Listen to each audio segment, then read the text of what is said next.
And homeownership is one of the fastest way to build wealth, and generational wealth. So it's very important for our community and very important for us to think in our head that that is attainable for us, and then also to go after it, because it is possible. We have a lot of our families spending 50 to 60% of their income in rents right now, where the housing ratio cap is 30%. So you can imagine how tight that budget is for the household, and how that household is trying to manage and stay strong and stay above water when they're paying that much in rents. We teach a home buyer education class, and in that class one of the first things we do is we go over a rent accumulation table. So we bring out a sheet and it says, okay, how much do you pay for rent and how long have you lived there?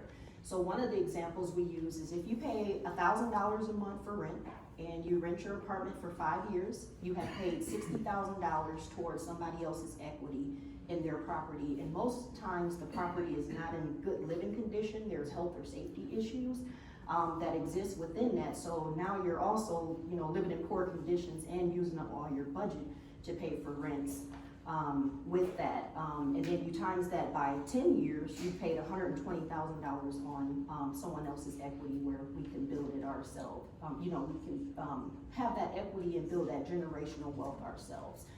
If you take a look at the African American community, the Hispanic community, we don't have grandparents and parents that can just take equity out of their homes and give it to us and say, okay, here's your down payment, go purchase a home.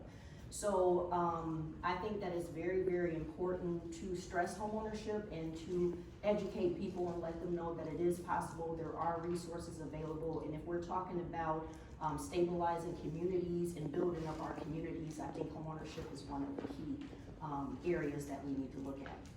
Thank you for bringing that up.